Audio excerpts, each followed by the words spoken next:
Olá, como vai você? Então, o Brasil é um país de corruptos? O Brasil é talvez o país mais corrupto do mundo? Ou não? Ou será que a gente tem mania de exagerar contra nós? A gente tem mania de rir de nós mesmos, das nossas desgraças, dos nossos problemas? Somos um país de corruptos? Somos corruptos em si? Essa é uma questão interessante. Eu tenho dito para os meus estudantes já há muito tempo, mas há muito tempo mesmo, que o maior problema do Brasil não é a corrupção, né? O maior problema do Brasil talvez não seja um só, talvez ele se dilua em vários. Corrupção é um deles, mas vamos lá, né? Tem corrupção no Japão, tem corrupção na Alemanha, no Canadá, na Noruega, então não vai ser o Brasil que não vai ter, né?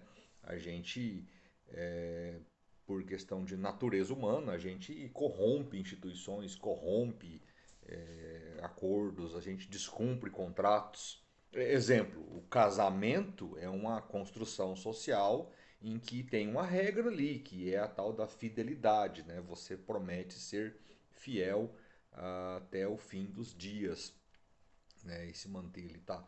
Beleza, a maioria das pessoas não consegue fazer isso, né? É uma forma de corrupção. Você não está roubando ninguém, mas você está traindo a confiança de alguém, corrompendo um contrato que você assinou ou disse perante a comunidade que tem valor, né? Do mesmo jeito, é a sua palavra. Mas é isso, a gente é da natureza humana corromper, né? Se corromper e corromper os outros, corromper as coisas. Então, eu não acho que esse deve ser o nosso principal objetivo de vida. Ah, eu vou viver em função do combate à corrupção. Não, até porque o seu poder sobre isso é muito pouco e, em geral, a gente não consegue resolver nem mesmo as nossas questões. Quanto mais as questões do país, né? Ah, o Brasil honesto, isso é um papo furadíssimo. Porque enquanto se fica com esse papinho de combater a corrupção, de caçar corrupto, a gente costuma eleger corruptos, ou gente que deixa passar, que passa pano para corruptos, né? Como não esquecer do Jânio Quadros e aquela musiquinha infame, varre, varre, varre vassourinha, né? Pois é, nada mais do que isso. E aí ele ganha com esse papo furado e governa. O governo dele é uma tragédia. O homem se notabilizou por proibir biquíni na praia. Olha que coisa importante. Proibiu rinha de galo. Pois é o que ele fez. Então, assim, um governo horroroso, né? E ganhou com esse papo de combate à corrupção. Ou o Fernando Collor, que dizia que ia caçar os marajás. Marajás seriam servidores públicos que ganhavam super salários, tá? Que existiam? Sim, existe até hoje? Existe, tem, como eu disse já em vídeos anteriores, tem servidores do judiciário, servidores do executivo federal, do legislativo, que ganham aí 3, 4, 5 vezes o teto salarial e né, estão nem aí para essa paçoca. Se elegem com um discurso de combate à corrupção, atualmente é o caso dos militares. Se eleger, os militares são sérios, não tem militar ganhando 100 mil, 200 mil, porque muitas vezes o teto salário, o próprio presidente está ganhando 2 salários, né? Enfim, é um negócio bizarro. Mas voltando ao que interessa. Voltando ao que interessa. Combater a corrupção é um dever do Estado, dos políticos, do povo, sim. Da imprensa, sim, ok, vamos lá. Mas não vem com esse papo de que o governo tal, o governo talvez é porque você ficou sabendo. Essas grandes empreiteiras envolvidas nos escândalos recentes, Andrade Gutierrez, OAS, aquela que o cara que foi Odebrecht, essas grandes construtoras, elas se ergueram no Brasil, surgiram no Brasil, se tornaram poderosas empresas, né, na década de 70. Quem governava o Brasil nas décadas de 60, 60 e 70? Pois é, os militares. Então, assim, o Marcelo Odebrecht, o pai dele, né, o Emílio Odebrecht, ficou corrupto agora, no governo Lula, mas lá atrás não. Quando ele criou toda essa corporação, lá ele era super honesto. Ele se corrompeu depois que já era bilionário. Sério, você acredita nessa papagaiada? Então, vamos parar com isso, né? Os problemas do Brasil estão em outro lugar. Não que a corrupção não seja de novo, tá? É preciso combater, é preciso criar leis, mas não se pode ficar com esse papo de caçar corrupto como se se resolvesse alguma coisa de fato, porque não resolve. Não é isso. Não é esse o problema, né? Diziam, e essa eleição última foi muito evidente, né? Porque os bolsonaristas quiseram dividir o Brasil entre corruptos que não votavam em Bolsonaro e honestos que votavam em Bolsonaro, como se a sociedade fosse dividida assim, né? Então eles eram os honestos. E aí você vê, dia após dia, surgem questões, surgem denúncias, o orçamento secreto, que um dia será explicado, porque por enquanto ele é secreto. Ah, não tem corrupção. Lógico, transforma tudo em gasto secreto. Né? As contas do presidente da República, o cartão corporativo, ele já gastou em 3 anos e meio de governo mais do que Dilma e Temer juntos, né? Com cartão corporativo, em gastos que não se explicam, que não se mostram. Ele decretou sigilo de 100 anos em alguns gastos ali. Então um dia talvez a gente saiba, sei lá se vai saber também. Vai depender do próximo governo. Se for ele mesmo, esquece. Se for outro governo, eu duvido que o outro governo vai querer mexer com isso. Ah, vamos. Não, vai nada. Vai deixar lá obscuro e ele ganhou aí. Já deu mais de 30 e poucos milhões só com um cartãozinho de crédito. Né? Ilimitado. Lógico, um cartão de crédito do governo federal. Né? Mas é isso. Então, mas o papo era combater esses sertanejos aí. O famoso sertanejo universitário, né? Que até agora eu não entendi por que esse troço chama universitário. Surgiu na universidade, né? Mas não devia, porque a universidade deveria ser lugar de outra coisa, não de gerar músicos, né? Mas tudo bem, é só uma brincadeira. Mas gente como Gustavo Lima, Zé Neto, Cristiano, esses que entraram nessa treta com a Anitta aí, né? Esse povo todo bateram duramente na tal da Lei Rouanet, que nada mais era do que uma lei de fomento, né, que tinha um teto de 45 mil reais por projeto, que é uma lei criada para que nem é dinheiro público de fato, né, porque é a empresa que deixa de pagar um imposto para custear alguma atividade cultural. A lei tem problemas? Tem problemas, porque às vezes as empresas só queriam patrocinar artistas que já eram famosos, então isso fica meio, né? Não é exatamente essa a ideia da lei. A ideia da lei é patrocinar poesia, pintura, obras de arte, enfim, arte de todos os tipos, né? Teatro, circo, essas coisas. E para as comunidades, especialmente periferias, para o interior, para divulgar e fazer a cultura brasileira sobreviver e enriquecer-se cada vez mais. Né? Enfim, é esse o objetivo da Lei Rouanet. A lei é lei boa. Ah, tem que arrumar isso, aquilo, não pode dar dinheiro para quem já é famoso. Então vai lá, muda o artigo da lei, pronto, resolve o problema. O valor era muito pequeno, os orçamentos da Lei Rouanet, no cômputo dos orçamentos do Brasil. O Brasil investe muito pouco em cultura. Né? A Lei Rouanet era só um mecanismo aí de ajuda. E aí esse pessoal todo bateu duro, Lei Rouanet, aí veio o cara falar que não precisa da Lei Rouanet. Aí vai ver, meu amigo, nossa, eu sou de cidade pequena, eu nasci em Camapuã, morei muito tempo lá, até meus 17, 18 anos, saí para estudar, voltei para dar aula, fiquei lá mais uns 6, 7, 8 anos, né, como professor. Então, shows em prefeituras de cidades do interior, em exposições agropecuárias, em aniversários de cidade, isso era comum. Contratos aí de 100 mil, 200 mil, 300 mil, né? Às vezes o cantor nem ficava com todo esse dinheiro, uma parte era repartida ali com alguém. Isso é muito comum. Se você for bater o enxadão aí, meu amigo, vai sair minhoca de tudo quanto é tipo. Por quê? Porque essa é uma prática corriqueira. E é engraçado o brasileiro falar, vou votar no homem, que o homem é honesto, mas participa desse tipo de maracutaia nas cidades pequenas, ó, sabe que existe, conhece quem faz, votou no prefeito que faz, trabalha com. É um negócio maluco isso. E fica fingindo aí que é. Ai, gente, para. A hipocrisia talvez seja o maior problema do Brasil e não a corrupção, né? E aí agora deu treta pros caras, né? Foram investigar os contratos, aí tem prefeiturazinho com orçamento ridículo pagando um absurdo para cantor, para fazer show. É legal? Eu acho bom, afinal de contas tem que divulgar a cultura, tem que divulgar. E o sertanejo universitário é mais uma, né, das culturas brasileiras que tem que ser preservado e divulgado. O ideal é que seja com dinheiro privado, que o show seja pago por quem quer pagar, porque quando você paga com dinheiro da prefeitura ou, de certa forma, até pela Lei Rouanet, é o povo pagando sem querer. Ah, eu não gosto de tal obra de arte, mas você paga do mesmo jeito, porque não tem jeito. Agora, a arte é importante? Eu considero relevantíssima. Um país sem arte é um país muito triste, né? Tá louco. Não dá para não ter. Precisamos sim de todo tipo de artista. É lógico que gosto desse, não gosto daquilo, mas todo mundo de uma certa forma gosta de alguém, de algum tipo de exposição, seja pintura, teatro, cinema, né, música, né, vários tipos de música. Então, ok. Né? A Lei Rouanet pode existir para pequenos artistas, artistas que ainda não têm nome, e essas prefeituras precisam se preocupar um pouco mais com o valor que você está gastando aí com esses artistas. E todo mundo, no fim, parar com essa hipocrisia de ficar apontando para o outro, né? Aquela história de quando você aponta para o outro, como é que fala? Tem um dedo apontado para o outro e três dedos apontados para você, né? Então, vamos com calma, né?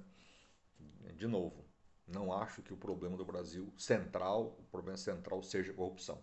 É muito mais a incompetência, é muito mais a falta de empatia, onde, por exemplo, o presidente Bolsonaro estava, ele foi comentar lá sobre os deslizamentos de terra em Pernambuco, né, Recife, ali nas cidades do entorno de Recife, falou que o problema também é que essas pessoas vão morar lá. Por que vai morar lá?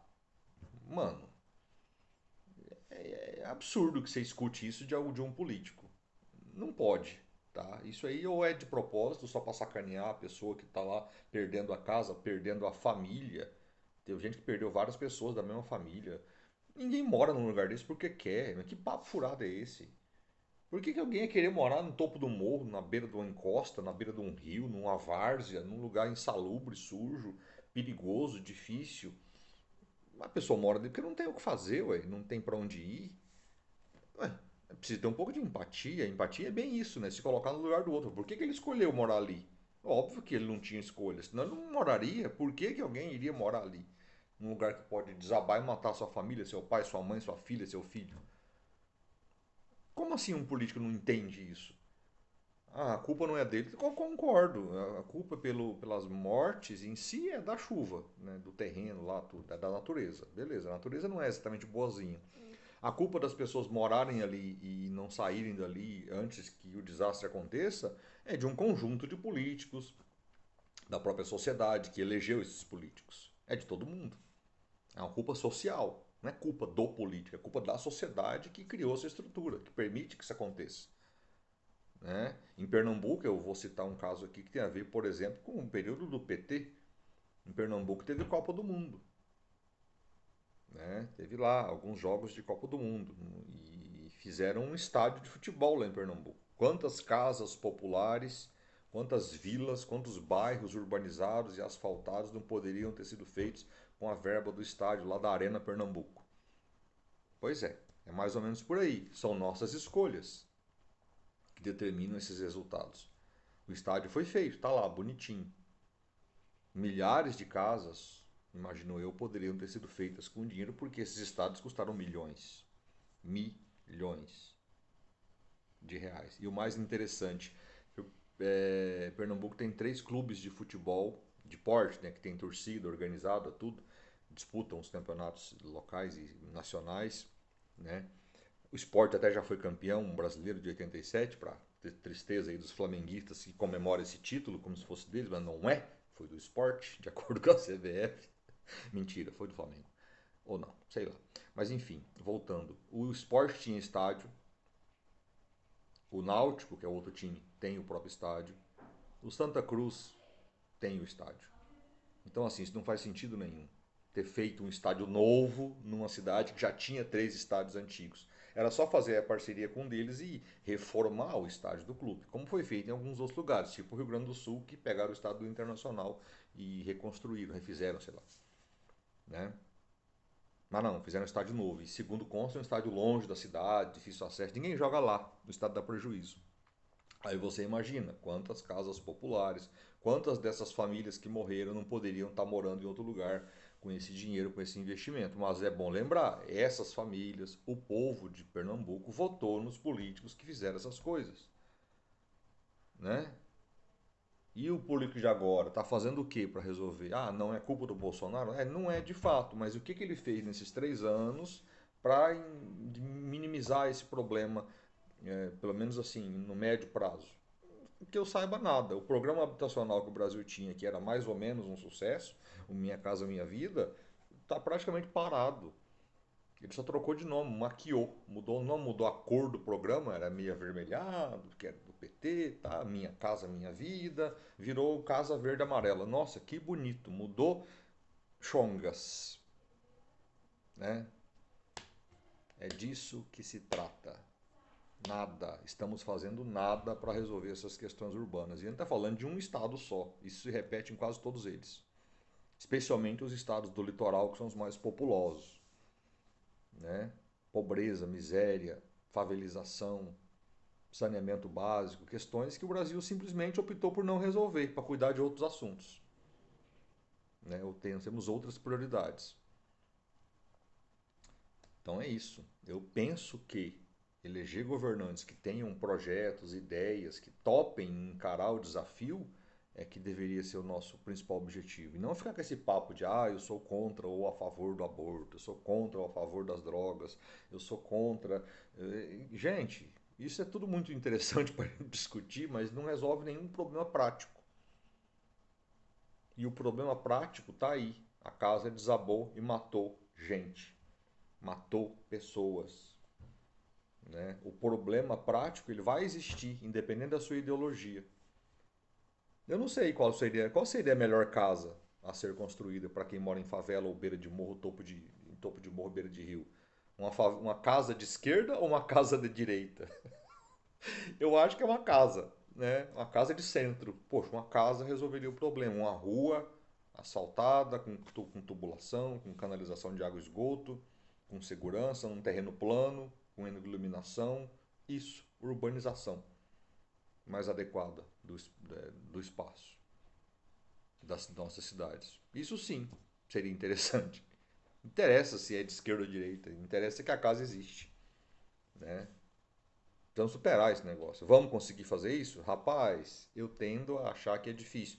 Quando eu falo para os meus alunos que o problema não é a corrupção, é muito mais a nossa incapacidade de enfrentar os problemas reais do Brasil, não os problemas assim que se resolve só fazendo um formulário, preenchendo um papel, só usando a burocracia para dizer que está tudo bem, que é o que a gente gosta de fazer. A gente adora fazer isso, né? Enquadra a situação num formulário. Nossa, tá tudo resolvido, tá ali, assinou, beleza, o cara arquivou, né? Olha que interessante. Não, não, ação de fato, de imediato, né? Eu cito sempre um exemplo do corrupção na Petrobras. A Lava Jato investigou a Petrobras, virou do avesso a empresa, tá? Acharam lá supostamente, porque eles não provaram, supostamente 30 bilhões ali mais ou menos. Muito dinheiro. 30 bilhões é muito dinheiro. Pois é. A política de retenção de preços que a Dilma fez entre 2011 e 14, 11, 12, 13 e 14, custou à Petrobras 70 bilhões de reais. O dobro do que a Lava Jato encontrou de desvio na Petrobras. Então, assim, a corrupção é um problema, ela é um problema, mas há problemas muito maiores no Brasil.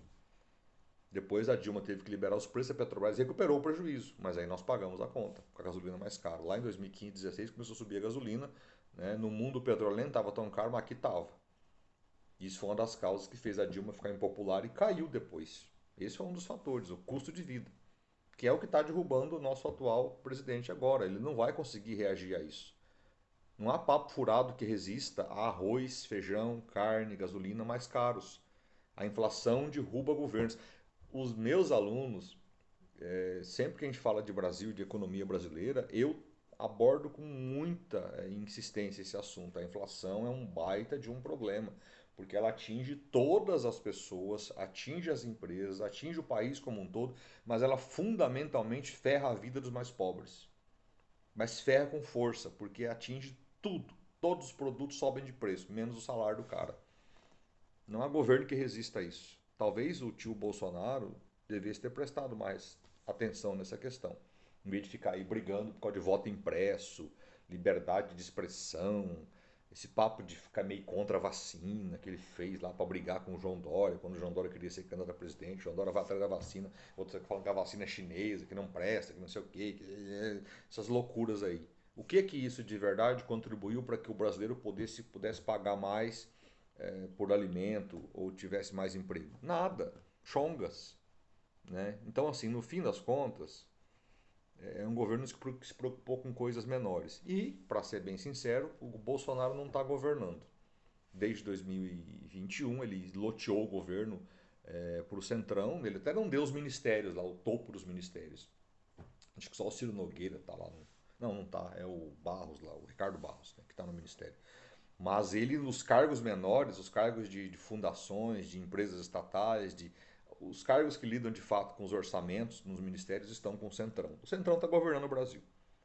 É o Arthur Lira na presidência da Câmara, o Valdemar da Costa Neto, comandando o partido do presidente, o PL, o Ciro Nogueira, que é o grande articulador do governo no Congresso, e o Ricardo Barros, que é o cara que está no governo de fato.